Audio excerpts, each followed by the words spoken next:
Welcome back to our channel. This is Living Opera with Sula and Norman. I'm Sula. Norman is in the other room writing, but that's okay. We are starting a new technique series today, and I was kind of overwhelmed by how many questions we actually received in like a 12-hour period. So we are going to get to all of them.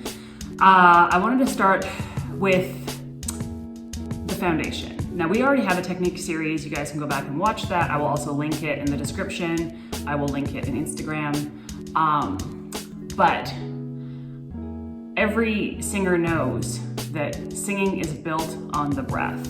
And so that's why I'm actually not in the studio. I am here on a couch talking to you, because breathing is something that we can practice anywhere in any scenario. I don't have to be, in my upright singer perfect position to practice my breathing. I can literally be sitting on this couch, just sitting back in my sushi socks.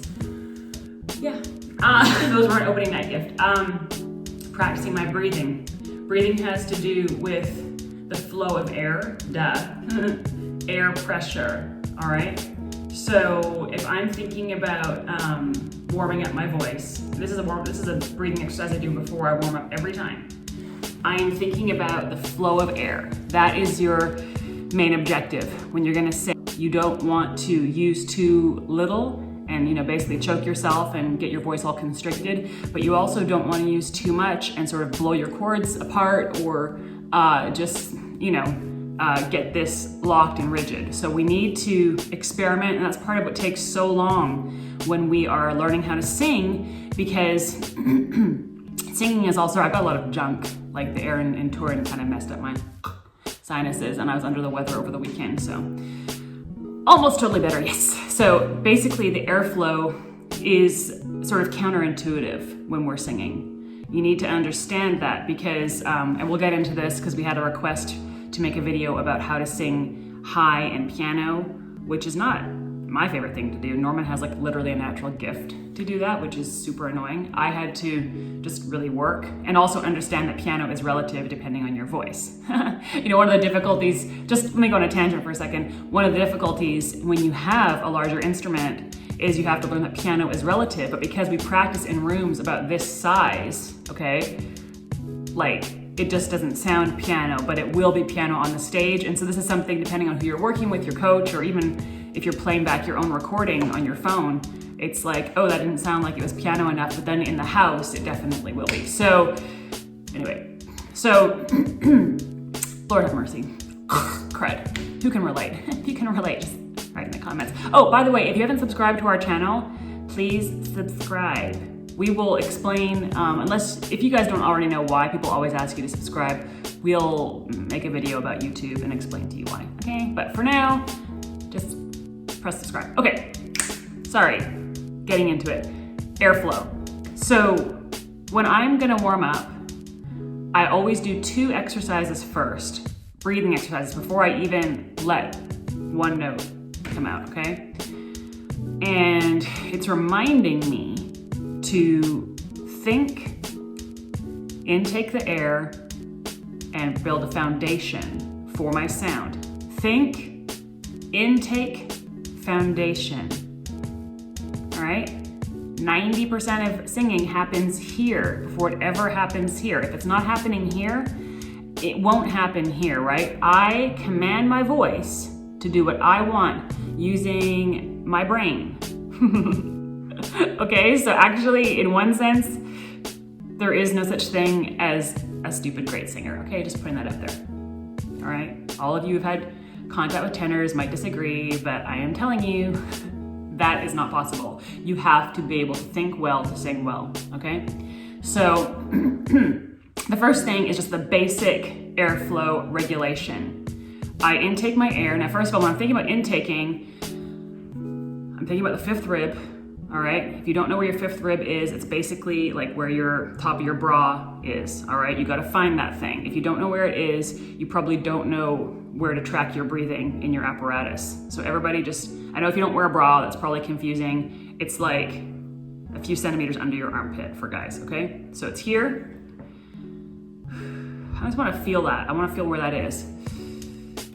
Sorry, I'm gonna get kind of like up in your face, but I'm like, here's my fifth rib. I'm making those noises for your benefit just so you can, but like if I'm really intaking the air, I am thinking about literally dropping my gut. Now technically, I have enough air now to sing, technically, all right? But depending on what you're gonna sing, you might wanna tank it more than that. But because your breathing apparatus acts like a vacuum, that's why for example, I don't have to think, oh, I'm gonna intake air before I talk. So I'm thinking about my fifth rib. I know technically I have enough air, but I'm thinking about singing. So I'm just kind of, it's a very small move. If you see somebody going, be very cautious. Most singing for most phrases is small, almost like a surprise.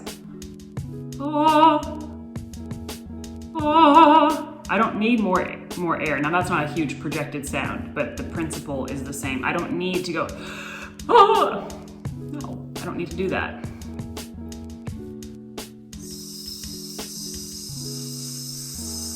So that's the exercise. What am I doing?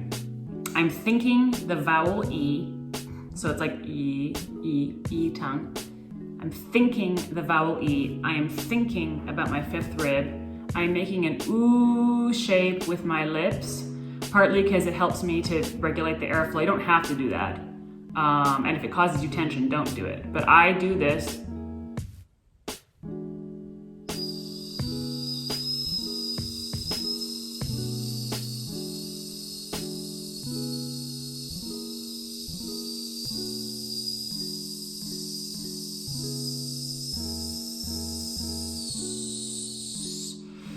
I could have gone longer, but this is a video, so I don't want to bore you. And I see how long I can go without any change in the airflow. We want steady, regulated airflow. That is what's going to produce good legato. That is what's going to produce consistent vibrato. You know, if you have any weird stuff in your vibrato or you're not able to sing a long line, it's usually a breathing problem. Now there is tongue stuff and all that, but it usually is a breathing problem. Okay, so my basic airflow check before I even sing one note. Okay. I'm already there.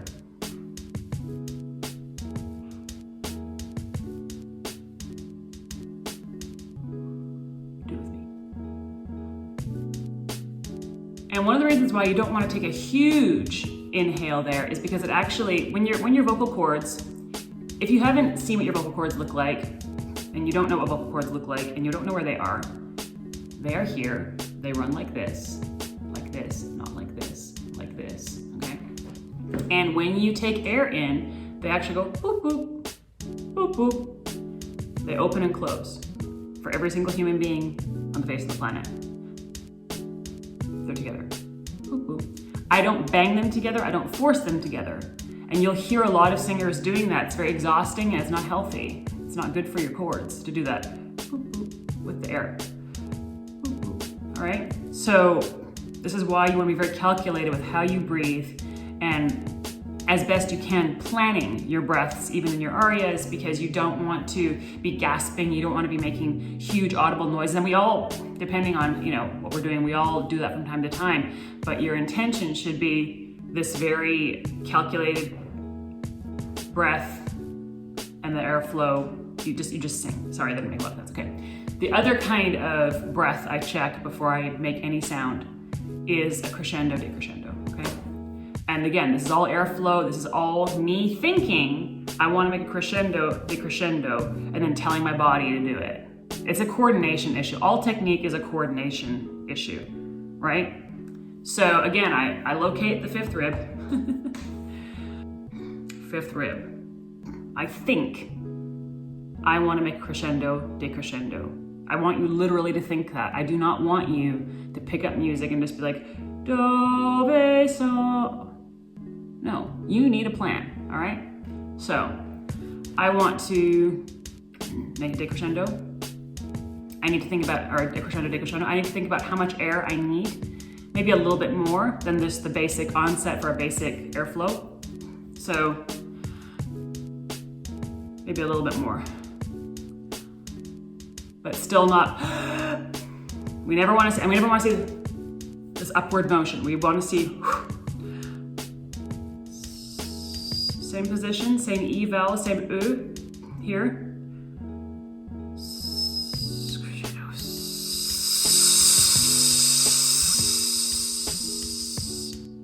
And if I want to be really fancy, I make it last longer, right? Because most crescendo decrescendo aren't. Oh no, they're longer, right? So.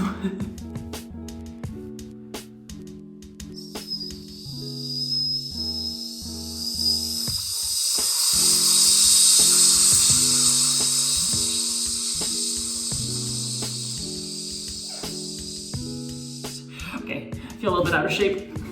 Full disclosure. But that's the basic crescendo decrescendo. And so if I test that, right, it should be the same when I sing. So I haven't actually sung any notes yet today, so that's probably poor planning on my part, but let's just try.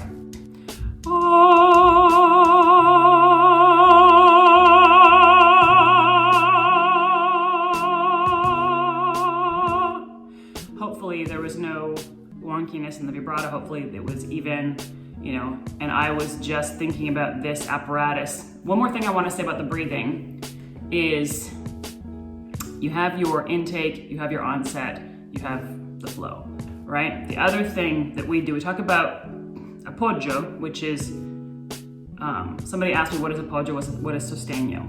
That's literally resistance and support, okay? Resistance happens here, support happens down here, all right?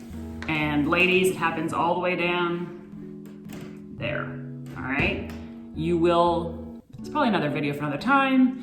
You do need to tighten that area at some point, all right? If you don't activate that, your support will be lacking, okay? This is a public forum. I'm not gonna go further into that. You can ask your teacher or you can DM me. But your goal with the airflow is you do not give up this buoyancy that you have created, okay? I'm here. I don't let this chest down. Doesn't mean I tighten, but I just insist that this stays here. Then when I need a little bit more, I use the thing down here to support, and I feel it pulling in. I know some people push out. That is, you know, I had a lesson with Edita Gruberova once. I know she pushes out. I pull in, I always have. It works for me. You know, singing is very individual and you have to find what works for you. So this is just a little short video. I know that it's hard because I'm not with each of you individually to really check what is going on, where is the airflow situation. I hope this was clear. If you have questions, please just ask in the comments, or if you feel free to reach out on social media. Other social media, this is social media. But I really hope this helps you. I really want you guys to get this basic idea of airflow. I think we have another airflow video. I haven't watched it in a while, so maybe we just said all the same things. Literally have no idea. But airflow and this appoggio sostegno system is what is going to give you the basis upon which to do the rest of your beautiful singing. And it's just really important that you get this part first. And I think a lot of teachers have different ways of explaining this, but I want you guys to imagine that singing is very, in one sense, opera singing is the most contrived, weird kind of singing in the world, but it's using a natural apparatus. It's using things that we do naturally. When we're babies, we do that. A baby crying doesn't worry about, like, is my rib cage inflated? Like, they just cry and they pull this tummy in and they just do it. So, you know, in one sense, we're trying to go back to where we were in the beginning.